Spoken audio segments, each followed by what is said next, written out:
بے شمار۔ محمد وآل محمد صلوات۔ اللہم صلی علی محمد وآل محمد۔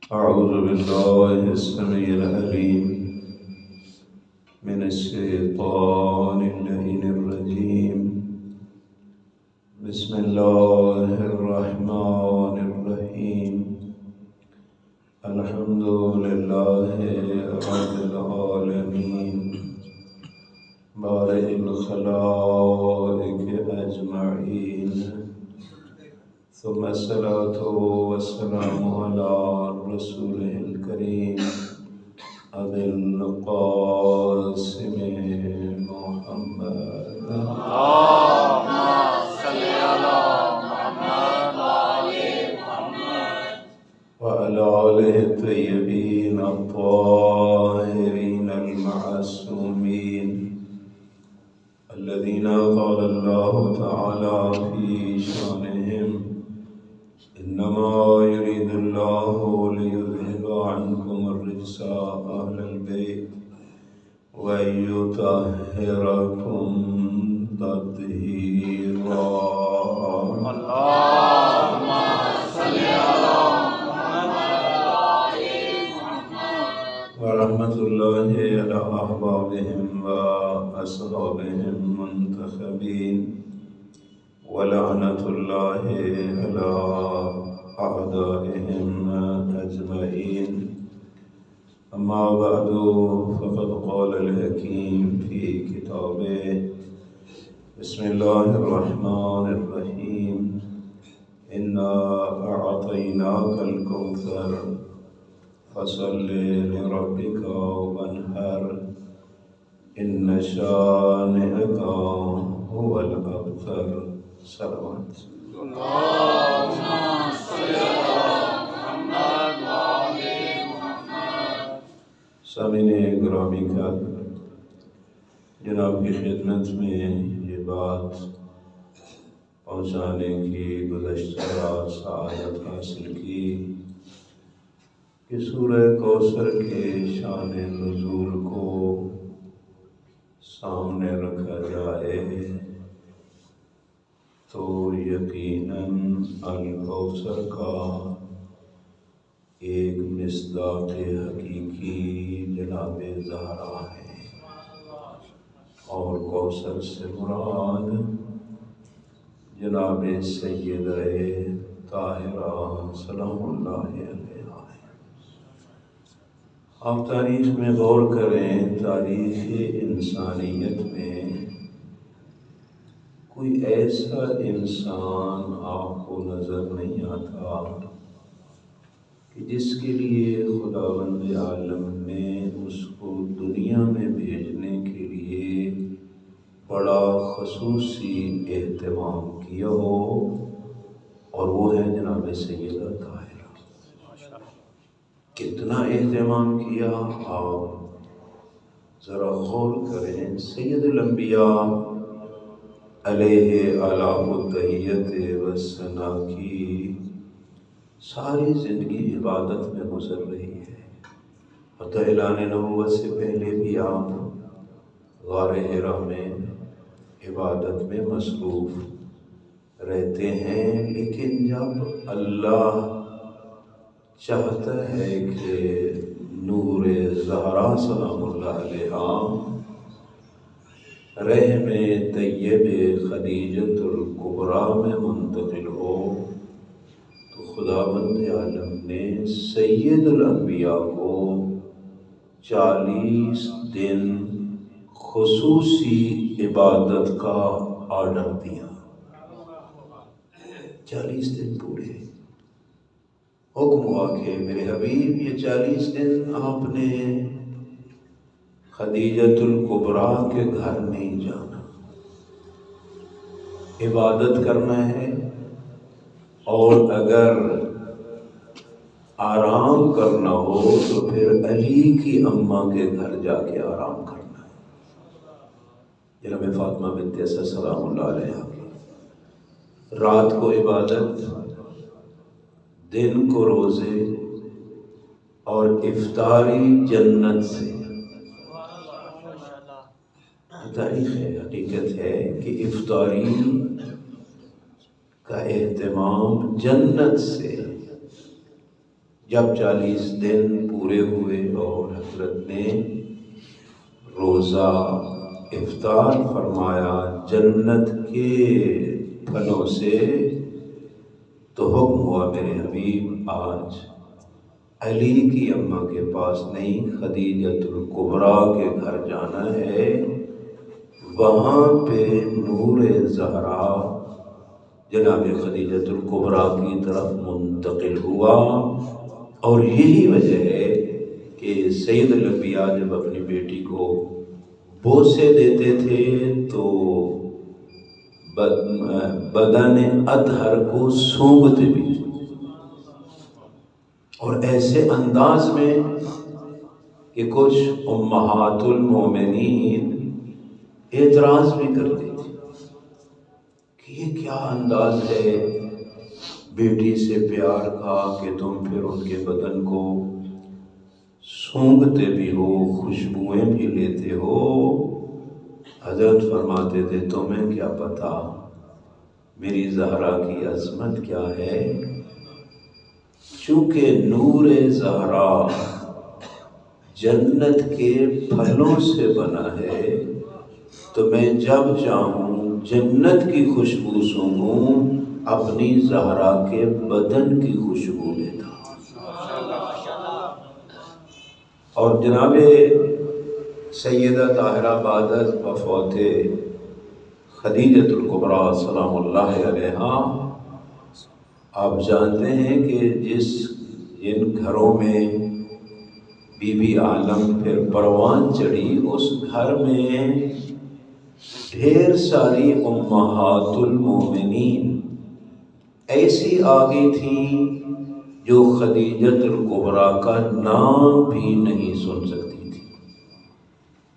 اور یہ میں حقیقت عرض کر رہا ہوں، جذباتی بات نہیں ہے، خود ام المومنین ایک ہیں جو یہ کہتی ہیں جب بھی خدیجہ کا نام سید الانبیاء لیتے ہیں تو میں چل جاتی ہوں۔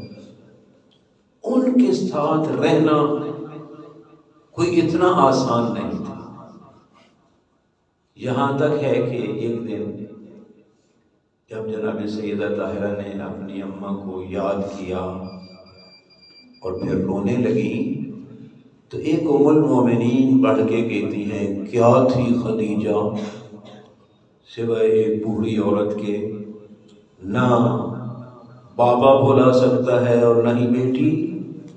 یہ تانا ایسا تھا میرے بھائیوں جس کی وجہ سے زہرا کے جگر پہ خنجر چل گئے۔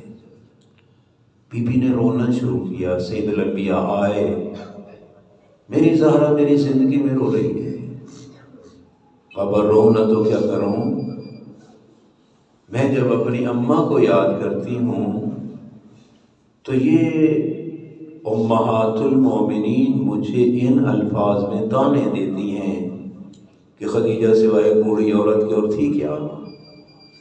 سید الانبیاء نے فوراً نوٹس لیا، فوراً اس کو بلایا جس نے یہ بات کی تھی، اور ارشاد فرمایا تمہیں کیا پتا خدیجہ کس عظمت پہ فائز تھی، تمہیں کیا پتا۔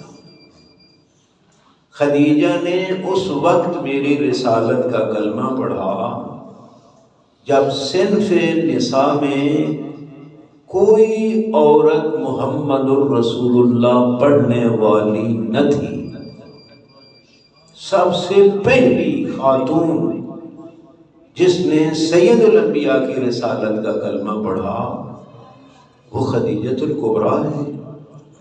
ملکۃ العرب ہوتے ہوئے اپنی ساری دولت اسلام پہ نچھاور کر کے میرے ساتھ درختوں کے پتے کھائے۔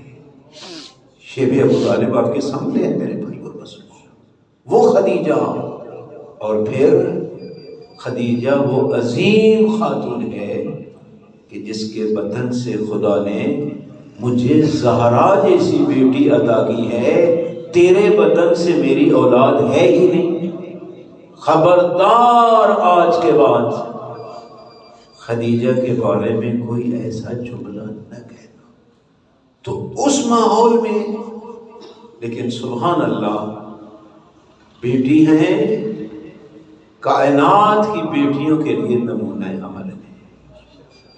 میرے بھائیوں اور بزرگوں، وہ مقررین حضرات بڑے جملے اچھے بیان کرتے ہیں. میں تو اتنا چونکہ میرا یہ شعبہ نہیں ہے، میں تو ایک مدرسے میں ذرا بھائی حضرت کو پڑھانے والا ہوں، تو بڑا پیارا جملہ کہتے ہیں کہ جب ایک خاتون، اس پہ 3 مراحل ہوتے ہیں، بیٹی ہے، زوجہ ہے، اماں ہے.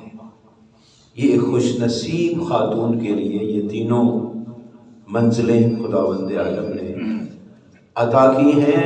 بیٹی ہے تو ماں باپ کے لیے رحمت ہے، زوجہ ہے تو شوہر کے لیے نصف ایمان ہے، ماں ہے اس کے قدموں میں اولاد کی جنت ہے.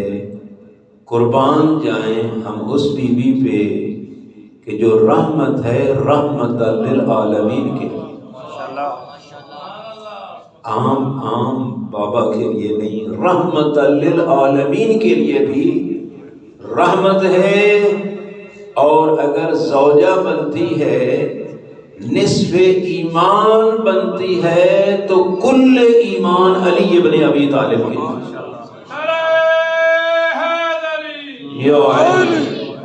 اور پھر جب ماں کا رتبہ خداوند عالم عطا فرماتا ہے تو اس ماں کے قدموں میں سیدہ شباب اہل الجنت کی جنت ہے.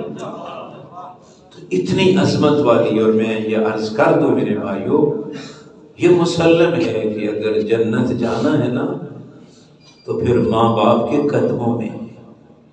کبھی گستاخی نہ کرنا، کوئی جتنا ہی تقدس ماں ہونا، جب ماں باپ کے ساتھ بغاوت کرتا ہے تو جنت ایسے انسان پہ حرام ہے. روایات کہتی ہیں دشمن زہرا پہ جنت حرام ہے، علی کے دشمن پہ جنت حرام ہے، ماں باپ کے گستاخ پہ بھی جنت حرام ہے. یہ خداوند عالم کی ذات نے قسمیں کھا کے بیان کیا ہے. وہ عزتی و جلالی، میں اپنی عزت و جلالت کی قسم کھا کے کہتا ہوں کہ میں نے چند لوگوں پہ اپنی جنت کو حرام قرار دیا. اور آپ جانتے ہیں جنت تو ماشاءاللہ 500 سال اگر ایک تیز رفتار گھوڑا سر پٹ دوڑے تو جنت کی خوشبو اتنا دور فاصلے میں بھی پہنچ جاتی ہے. لیکن فرمایا یہ وہ چند طائفے ہیں کہ یہ جنت کی خوشبو تک نہیں سونگیں گے. ایک دشمن علی ابن ابی طالب، روایات کہتی ہیں کہ خداوند عالم نے سب سے جو مقدس مقام خلق فرمایا ہے وہ حجر اسود اور مقام ابراہیم کے درمیان کی جگہ ہے. خداوند عالم سب کو یہ سعادت نصیب فرمائے. مقدس ترین جگہ خداوند عالم نے حجر اسود اور مقام ابراہیم کے درمیان والی جگہ فرمایا. کوئی پوری زندگی وہاں کھڑے ہو کے عبادتیں کرتا رہے اور اتنی کرے کہ وہ بالکل جسم خشک ہو جائے.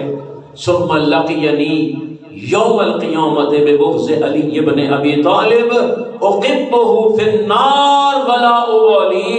اتنی عبادت کرنے کے باوجود پھر جب اللہ سے ملاقات ہو تو اس کے دل میں ذرہ برابر بغض علی ابن ابی طالب ہے تو وہ ذات فرماتی ہے مجھے عزت و جلالت کی قسم جہنم کے جس طبقے میں چاہوں گا منہ کے بل پھینکوں گا اور مجھے پرواہ بھی نہیں ہوگی.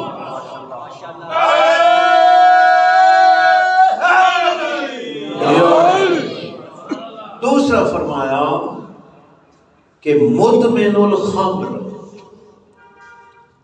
شرابی، نشئی، اس پہ خداوند عالم نے جنت کی شرابن طہورہ کو حرام قرار دیا. شیخ الزانر، بوڑھا زناکار، زندگی گزر گئی اسی دیوسی اور بغیرتی پہ، بیٹیاں بھی ہو گئی، پوتیاں بھی ہو گئیں، نواسیاں بھی ہو گئیں، ابھی تک یہ دیوس اسی بغیرتی پہ ڈٹا ہوا ہے۔ وہ ذات قسمیں کھا کے کھاتی ہے کہ ایسے بغیرت پہ جنت کی حور العین حرام میں نے کرا دی۔ پھر فرمایا عاق الوالدین، جو والدین کا نافرمان ہے اس پہ بھی میں نے جنت کو حرام قرار دیا ہے۔ اس لیے میرے بھائیوں اور بزرگوں، جنت ہے تو ماں باپ کے کرم۔ دیکھو نا میرے بھائیوں، کتنی عظمت خداوند عالم نے اس بیٹی کو عطا کی۔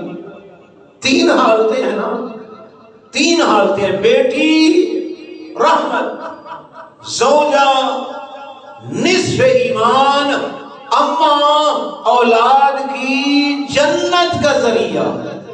تو آپ اس سے اندازہ لگائیں کہ اسلام میں بیٹی کی عظمت کتنی ہے۔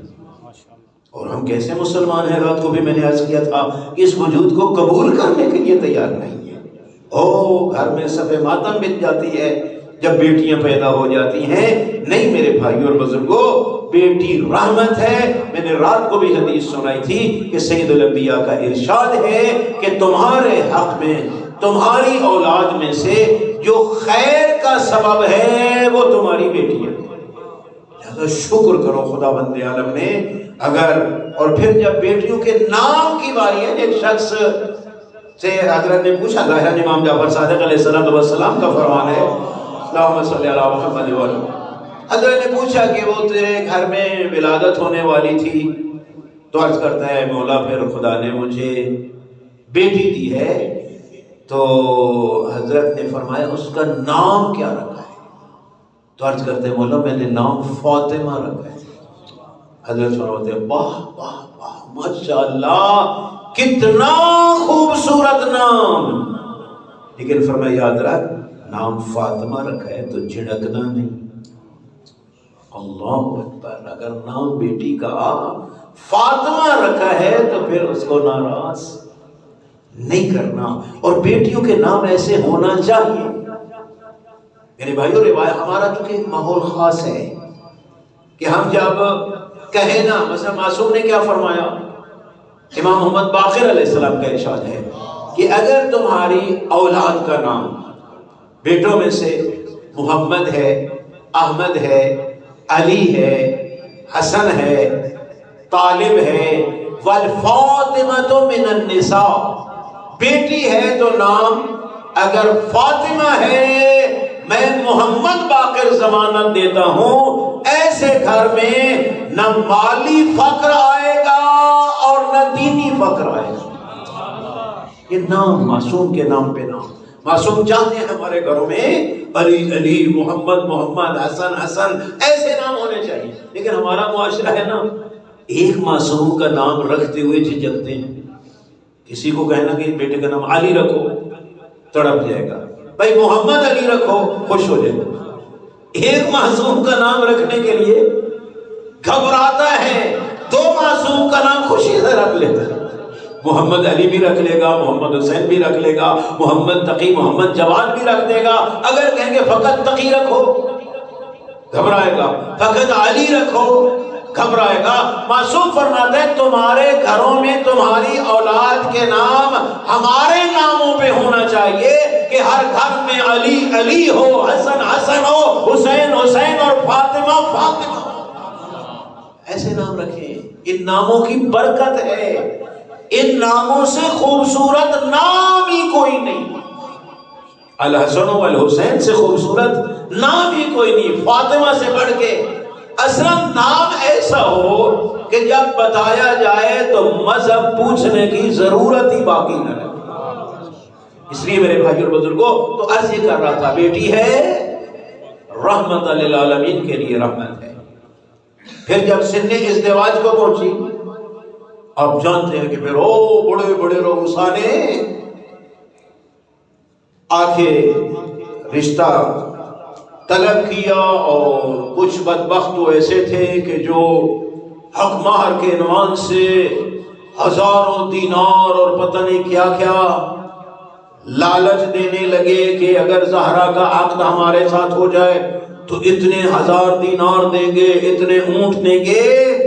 جب اس نے بڑھا چڑھا کے بات کرنا شروع کی، سید الانبیاء کے چہرے پہ غصے کے آثار نمودار ہوئے۔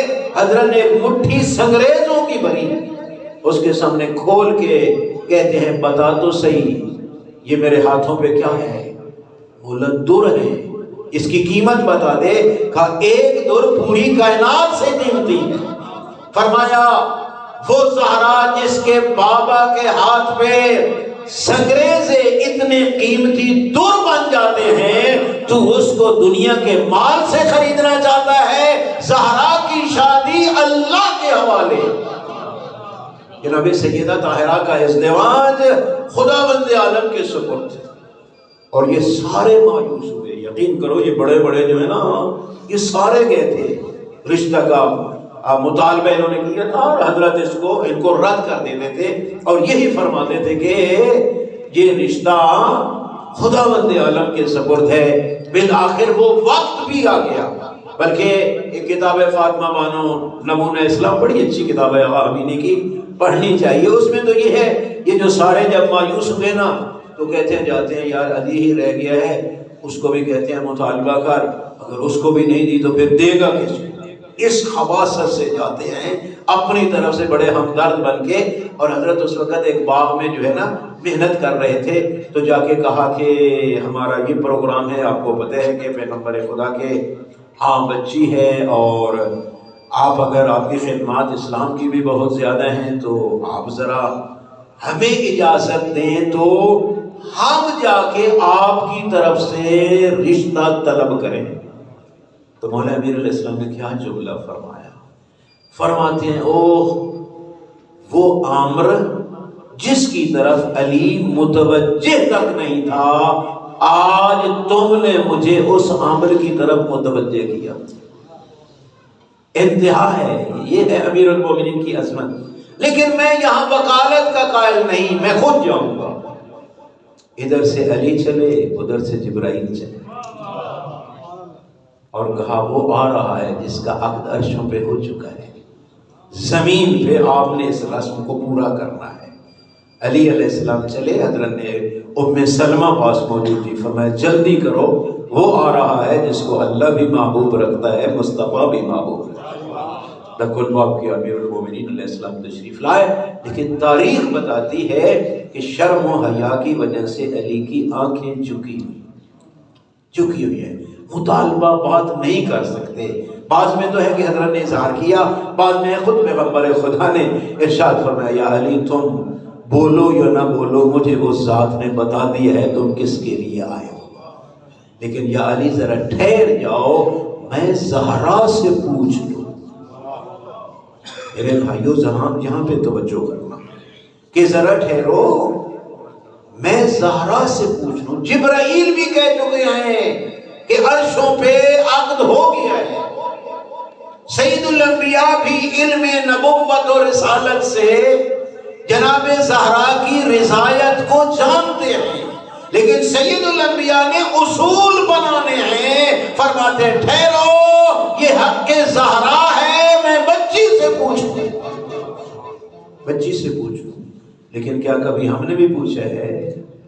یا اپنی مرضی جس کے یہاں ہوتی ہے اس کے گلے مڑ دیتے ہیں، وہ بیچاری ساری زندگی ذبح ہوتی رہتی ہے۔ یقین کرو وہ عرب بدو، وہ بدبخت ایک بار زندہ درگور کرتے تھے، لیکن ہم مسلمان اپنی جگہ پہ کئی بار بیٹی کو زندہ درگور کرتے ہیں جب اس کی مرضی کے خلاف کسی کے گلے مڑ دیتے ہیں۔ پوچھا نہیں جاتا، وہ پھر شرم و حیا والی بیٹیاں ہوتی ہیں، ذبح ہوتی رہتی ہیں، انکار نہیں کرتی، لیکن یاد رکھو وہ قلبی طور پہ راضی نہیں ہوتی۔ بیٹی کا حق ہے کہ اسے پوچھا جائے، حق ہے۔ سید الانبیاء نے نہیں پوچھا، حضرت کے پتہ بھی ہے۔ بی بی عالم سے جب کہا کہ میں نے ایسے جس کا خداوند عالم نے مجھے آگاہ کر دیا ہے اور وہ علی تیری خواستگاری کے لیے آئے ہیں، کیا آپ راضی ہیں؟ بی کے چہرے پہ خوشی کے آثار اور خاموش.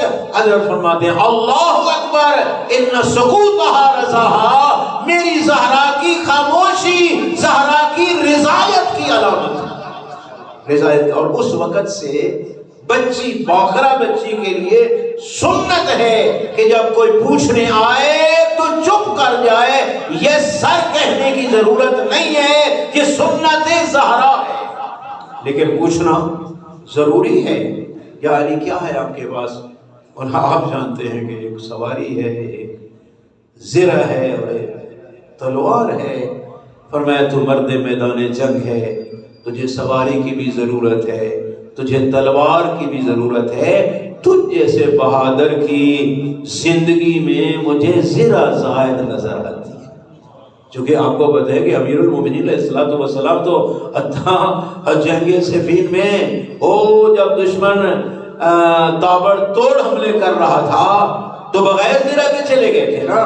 تو پوچھا تھا امام حسن مجتبیٰ علیہ السلام نے عرض کیا تھا کہ بابا جان بغیر زرہ کے جا رہے ہیں، آخر خطرہ ہے کہ دشمن جو ہے وہ آپ کو شہید نہ کر دے. تو کیا فرمایا تھا؟ یا بنی الحسن ان اباک لا یبالی ان یقع علی الموت اب الموت یقع علیہ. بیٹا تیرے بابا کو کیا پرواہ ہے کہ علی موت پہ جائے یا موت علی پہ آئے. اکثر بغیر زرہ کے بھی چلے جاتے تھے. تو زرہ مسجد میں بلایا گیا سارے مدینہ والوں کو، صحابہ کو. پھر زرہ بیچی گئی جو 480 درہم چاندی کے، یا دوسری روایت کے مطابق 500 درہم جو ہے وہ زرہ کی قیمت لگی. یہ بی بی کا حق مار قرار پایا. 500 درہم یا 480 درہم چاندی کے، چونکہ دونوں روایتیں ہیں اس لیے عرض کر رہا ہوں. تو اسی حق مار سے سید الانبیاء نے اپنی بیٹی کا جہیز تیار کرایا. اسی حق مار سے. اگر میں کہوں کہ پیغمبر خدا نے اپنی طرف سے کچھ بھی اپنی بیٹی کو نہیں دیا جہیز کے عنوان سے، تو یہ بات صحیح ہے. کیونکہ حق مار تو ہوتا ہی بیٹی کی ملکیت ہے نا.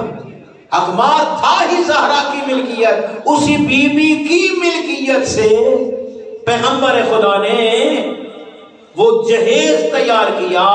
حالانکہ مجھے بتاؤ اگر چاہتے تو جنت سے زہرا کا جہیز نہیں آ سکتا، اور جس کے بیٹوں کا لباس جنت سے آ سکتا ہے، اس بی بی کا جہیز کیوں نہیں وہاں سے آ سکتا؟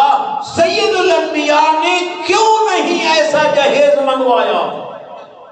میرے بھائیوں فقط اس لیے کہ ایک غریب مومن کی لاج رکھ لے، ایک مسکین اور فقیر مومن کی لاج رکھ لے کہ اگر اس کے پاس وسائل نہیں ہیں جہیز دینے کے تو پریشان نہ ہو، بلکہ یہی کہے زہرا بھی تو بغیر جہیز کے گئی ہے، میری بیٹی اسی سنت پہ عمل کرتے ہوئے چلی جائے. اور اس بچی کو بھی شرمندہ نہیں ہونا چاہیے کہ بابا نے کچھ نہیں دیا. نہیں، یقین کرو سید الانبیاء نے فقراء اور مساکین کی لاج رکھی ہے. اس وجہ سے اپنی زہرا کو جہیز کے عنوان سے اپنے گھر سے کچھ نہیں دیا. بی بی کا جو بھی جہیز بنا بی بی کی اپنی ملکیت حق مار سے بنا. اور اب ماشاءاللہ سنتے رہتے ہیں کہ جو برتن تھے نا وہ سارے مٹی کے تھے، مٹی کے تھے. اور سید الانبیاء کی جب نگاہ پڑی تھی نا تو حضرت رو پڑے تھے اور دعا بھی مانگی تھی، خدایا اس جوڑے کی شادی میں برکت عطا کرنا جن کے برتن سارے ہی مٹی کے. سیدۃ النساء العالمین. اور یہاں پہ پھر حضرت نے ایک جملہ بھی ارشاد فرمایا تھا، لولا علی لما کان لابنتی فاطمہ کف. او لوگو اگر علی نہ ہوتے میری زہرا کا کوئی ہمسر نہ تھا، آدم ہو یا غیر آدم. کیا مطلب ہے میرے بھائیو؟ آدم میں صلاحیت نہیں زہرا کے ہمسر ہونے کی، علی ابن ابی طالب میں ہے، بس علی آدم سے افضل ہے. عقیدہ ہے تیرا اور میرا. کہ پیغمبر خدا صلی اللہ علیہ وآلہ وسلم کے علاوہ جتنے انبیاء اور اوصیاء ہیں علی سب سے افضل ہے۔ اگرچہ بعض کو یہ بات ہضم نہیں ہوتی، خصوصاً مخالف کو تو بالکل ہضم نہیں ہوتی، لیکن مسلمات مذہب تشیع سے ہے یہ عقیدہ رکھنا۔ پیغمبر خدا نے مقام خم غدیر پہ کیا فرمایا تھا کہ من کنت مولا ہو فہذا علی اور مولا، جس کا میں مولا ہوں اس کا علی مولا ہے۔ مجھے بتاؤ کیا آدم و موسیٰ و عیسیٰ و ابراہیم کا پیغمبر خدا مولا نہیں؟ بھائی جب تک انبیاء نے پیغمبر خدا کی اولویت کا کلمہ نہیں پڑھا نبوت رسالت ملی ہی نہیں۔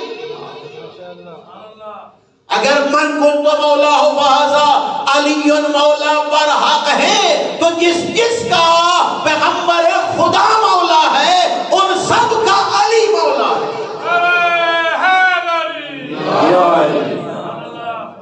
اور اس پہ آج سے نہیں اول سے ڈھیر ساری مار بھی کھائی ہے ہم نے، لیکن اس عقیدہ پہ آپ پکے۔ حجاج علیہ کے دور میں آپ کو پتہ ہے ایک مبلغ ولایت گزری ہے جس کا نام حرہ سعدیہ ہے، شہید دستغیب شیرازی رحمت اللہ علیہ، انہوں نے بھی اس واقعہ کو نقل کیا ہے اور بھی ڈھیر ساروں نے کیا ہے کہ دور حجاج میں اس مومنہ کی تبلیغ کا انداز یہ تھا کہ جب گھر والے چلے جاتے تھے نا باہر کاروبار پہ تو یہ لوگوں کے گھروں میں چلی جاتی تھی، اور شان امیر المومنین میں پیغمبر خدا کی شان میں جو حدیث سید الانبیاء نے فرمائی تھی وہ لکھ کے ان کے گھر والیوں کو دے آتی تھی کہ جب گھر والے آئے تو تصدیق کر لینا کہ نبی نے شان علی میں یہ فرمایا ہے یا نہ۔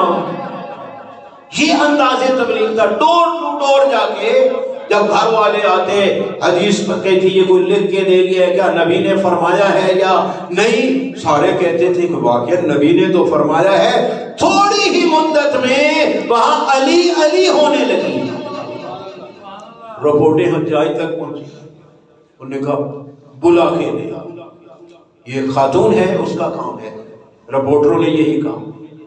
حرہ سعدیہ کو بلایا، حرہ سعدیہ نے حتیٰ جب آئے نا اس کو پکڑنے کے لیے، جناب حرہ کو گرفتار کرنے کے لیے، تو تاریخ میں ہے اس نے کہا کہ ٹھیک ہے تم چلے جاؤ میں آتی ہوں۔ پہلے تو پوچھا مجھے کیوں بلایا، اس نے کہا کوئی تیری شکایت ہے؟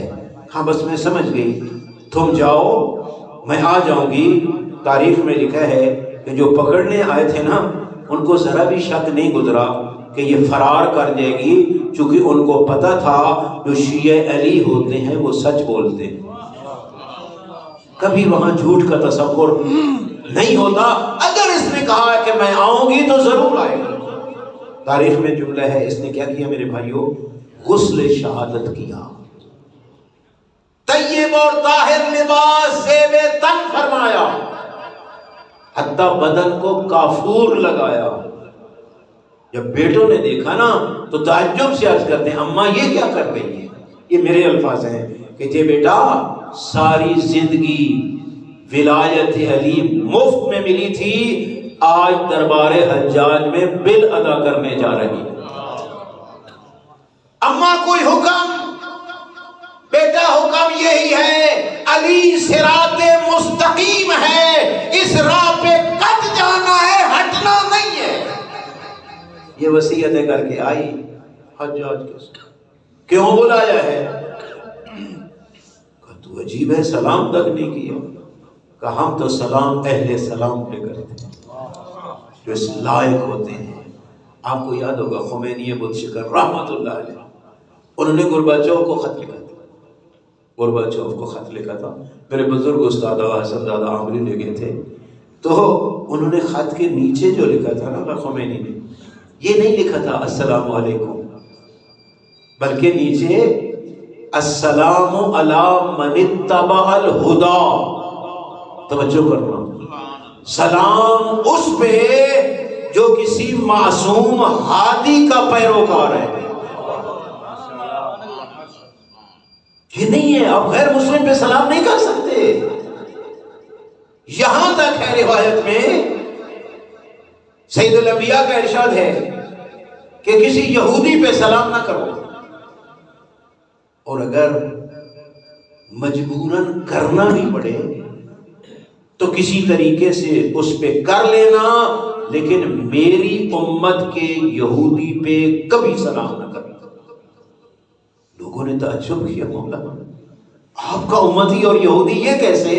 کہ میری امت کا یہودی وہ ہوتا ہے جو حی علی خیر العمل کی اذان سنتا ہے لیکن نماز نہیں پڑھتا، اور ڈھیر سارے کبڑی ہو مجھے حکم اذان لا الہ الا اللہ۔ تو میرے بھائیوں اور بزرگوں، آئی ہرا تیری رپورٹ پہنچی ہے میرے پاس کہ تو علی علیہ السلام کو افضل الصحابہ مانتی ہے، کہتی ہے نعوذ باللہ من ذالک، استغفر اللہ ربی واتوب الیہ۔ میرا یہ عقیدہ کہ میں علی کو صحابہ سے افضل مانتی ہوں، تو کہا تیرا کیا عقیدہ ہے؟ کہ پھر میرا عقیدہ سننا ہے نا تو ذرا سنبھل کے بیٹھ، آپ صلوات پڑھیں میں اس کا عقیدہ سناؤں۔ اللہم صلی علی محمد۔ کہا تیرے رپورٹروں نے غلط رپورٹ دی ہے، میں علی کو افضل الصحابہ نہیں مانتی۔ کہا پھر تیرا عقیدہ کیا ہے؟ کہا میرا عقیدہ یہ ہے کہ خداوند عالم نے یہ جو گلستان نبوت اور رسالت سجایا ہے، اگر اس گلستان سے چیدہ چیدہ پھولوں کو چنا جائے، اس کا گلدستہ بنایا جائے، جو خوشبو نکلے گی اسے علی کہتے ہیں۔ نعرہ تکبیر، اللہ اکبر، نعرہ رسالت، یا رسول اللہ، نعرہ حیدری، یا علی، ذات زہرا پہ بلند تر اللہم صلی علی محمد و علیہ وسلم۔ کہتے ہیں یک نشد بے اصطلاح کئی شد، میں افضل الصحابہ پہ مطمئن نہیں تھا، تو نے انبیاء سے بھی بڑھا دیا۔ قرآن سے ثابت کرنا ہوگا کہ یہ شیعہ ہوتے ہی وہی ہیں اور جن کے عقیدے کا مدرک قرآن ہوتا ہے، چاہے ثابت ہو چاہے ناطق۔ جو قرآن میں نہیں ہے وہ شیعہ کا عقیدہ کب ہوتا ہے؟ وہ افسانہ ہوتا ہے۔ تو کہا بتاؤ تو صحیح کہ کس طرح آدم سے افضل ہے۔ پڑھو سورہ بقرہ کہ وہ وقت بھی آیا کہ خداوند عالم نے کہا آدم و حوا اترو، زمین سے نکلو۔ تو کہتے ہیں اچھا بتاؤ، جب آدم و حوا کو نکالا گیا تھا جنت سے، تو وہ جو جنتی یونیفارم تھی، جو لباس تھا، وہ پہن کے آئے تھے یا وہ اتروا لیا گیا تھا؟ کہتے قرآن تو یہی کہتے ہیں کہ وہ لباس بھی اتروا لیا گیا تھا۔ اب بتا، جس کو جنت سے نکال کے لباس اتروا لیا جائے وہ افضل ہوتا ہے یا جس کے بچوں کا لباس جنت سے بھیجا جائے؟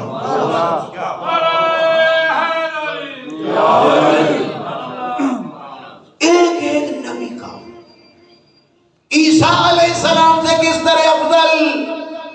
پڑھو سورۃ مریم، جب وقت آیا وقت ولادت عیسیٰ علیہ السلام بیت المقدس کے قریب گئیں، حکم ہوا جاؤ اس خشک کھجور کے نیچے جنگلوں میں عیسیٰ کی آمد ہوگی، یہ عبادت کی جگہ ہے ولادت کی نہیں۔ کہا خود بتا، اور جس کی اماں کو بیت المقدس سے ہٹا کے جنگلوں کا راستہ دکھایا جائے وہ افضل ہوتا ہے یا جس کی اماں کے لیے نیا در کھولا جائے وہ افضل ہوتا ہے؟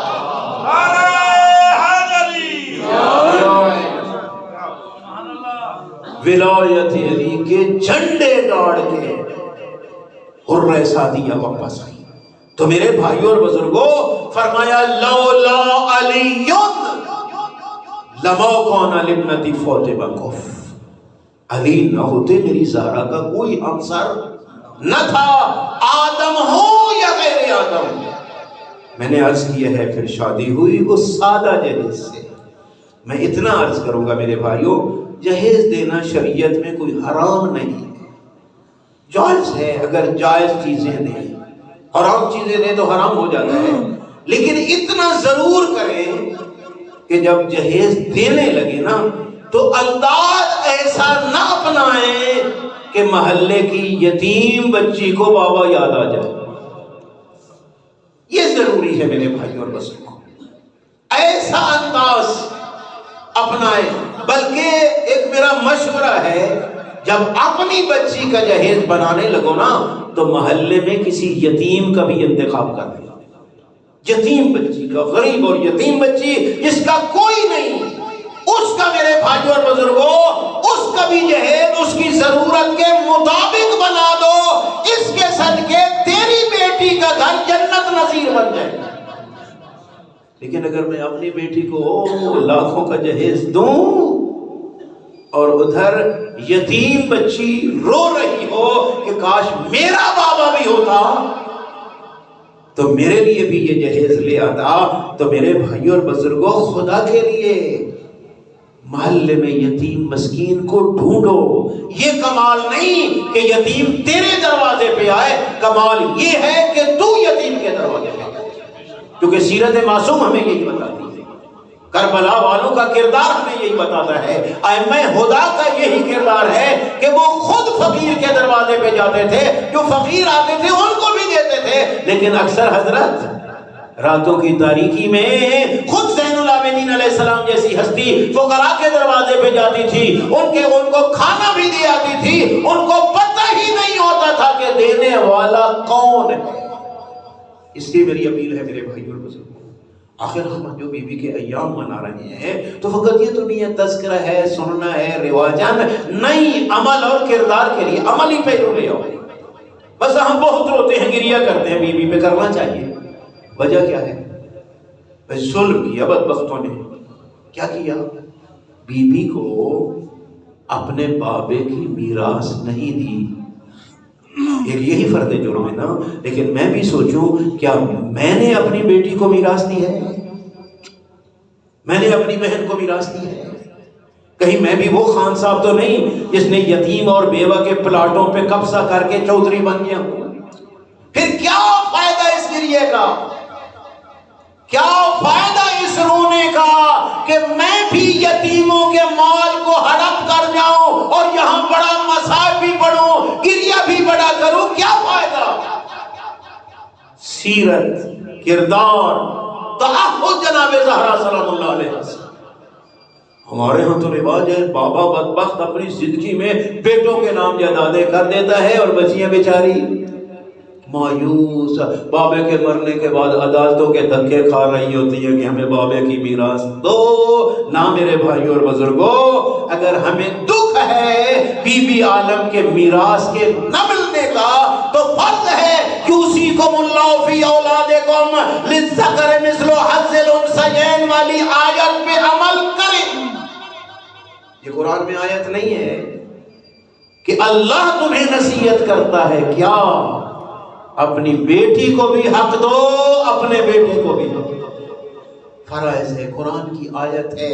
اس لیے میرے بھائیوں میری اپیل ہے کہ خدا کے لیے میراث سے بھی حق دیں اور جو اولاد زہرا کا حق خمس ہے وہ بھی دیں، ورنہ میرے بھائیوں لانتے ڈالنے کا بھی کوئی فائدہ نہیں ہے، رونے کا بھی کوئی فائدہ نہیں ہے۔ وہ قادر تھے اس پہ کہ پورے فدق کو لوٹ لیں، ہم قادر ہیں کہ 1000 سے 200 روپے کو لوٹ لیں، کیونکہ سال کے بعد خوف سے میں نے 200 روپیہ دینا ہے، اگر میں نہیں دیتا یتیمان زہرا کو، اولاد زہرا کو، تو کل کیا منہ دکھاؤں گا میں اس بیوی کو۔ اس سے میری اپیل ہے، سخت لفظ ہوں گے، بعض کو گراں گزرے ہوں گے، لیکن میرے بھائیوں میں کو ادیب نہیں ہوں کہ وہ الفاظ کا چناؤ خاص کروں، ایک دل کا درد ہے جو آپ کو سنا رہا ہوں۔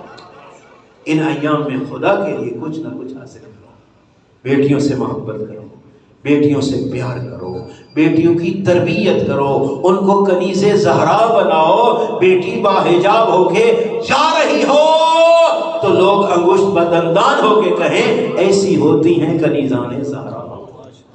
یہ فرض بنتا ہے میرے بھائیوں، میرا اور تمہارا، اور آپ جانتے ہیں پھر دکھی کتنا تھی۔ سبت علی مصائب لو انہا سبت الایام سرنا لیالیا۔ بابا تیرے بعد کوئی اتنے مصائب آ گئے، اگر دنوں پہ آتے سیاہ راتوں میں تبدیل ہو جاتے۔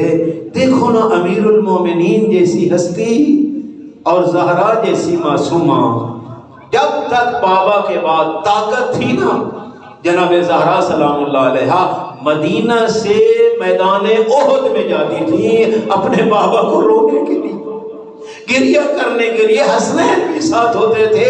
بی بی وہاں احد پہاڑ تقریباً 3 کلومیٹر فاصلہ ہے حضرت کی ذریعے سے، جناب زہرا پیدل جاتی تھی، وہاں گریہ کرتی تھی۔ جب وہ طاقت ختم ہو گئی نا تو پھر یہی کہا یا علی یہ بقیع کی پشت میں کوئی جگہ ہو جائے جہاں پہ زہرا گریہ کرے۔ لیکن تاریخ بتاتی ہے کہ بی بی عالم جب جاتی تھی نا، آگے آگے امیر المومنین ہوتے تھے، پیچھے پیچھے جناب زہرا ہوتی تھی۔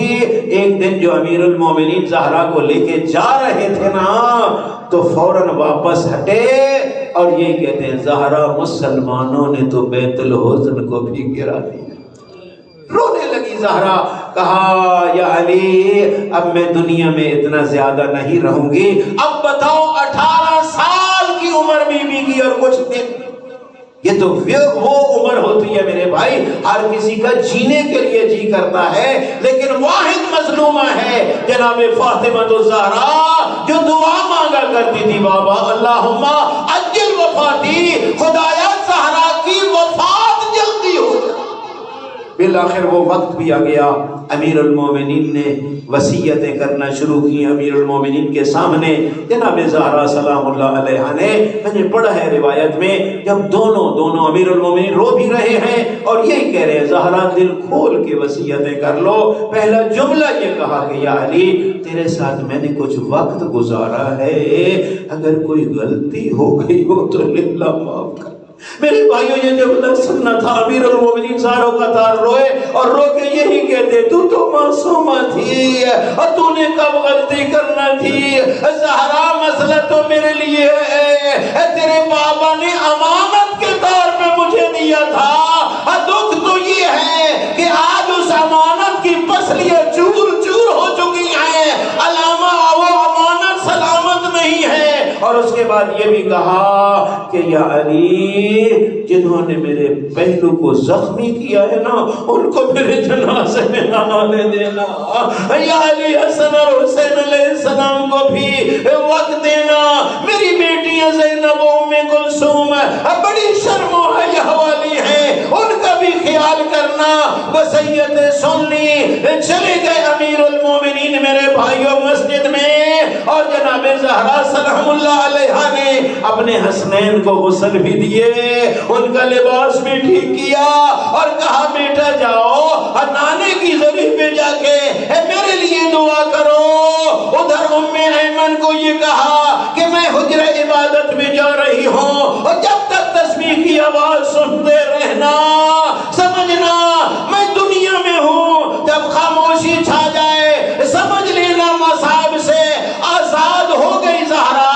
لیکن یاد رکھنا جب حسنین آئے نا پہلے ان کو کھانا کھلانا اور پھر میری موت کی خبر دینا۔ میرے بھائیو حسنین آئے اپنے نانا کی قبر پہ دعا مانگتے مانگتے وہی آنکھ لگ گئی، نانا ملے، کہا بیٹا اور تمہاری اماں تو ہمارے پاس پہنچ چکی ہے، آئیے سننا تھا۔ آئے اماں کے بہن کرتے ہوئے آئے، ام ایمن کہتی ہے کھانا کھا لو، کہنے لگے آپ کو پتا ہے ہم اماں کے بغیر نہیں کھاتے، ہمیں پتا ہے نانا نے بتا دیا ہے۔ آئے اپنے بابا کو بتانے کے لیے، دونوں رو رہے ہیں۔ امیر المومنین نے پوچھا بیٹا خیر تو ہے؟ بابا ہم یتیم ہو گئے، ہماری ماں کی شہادت ہو گئی۔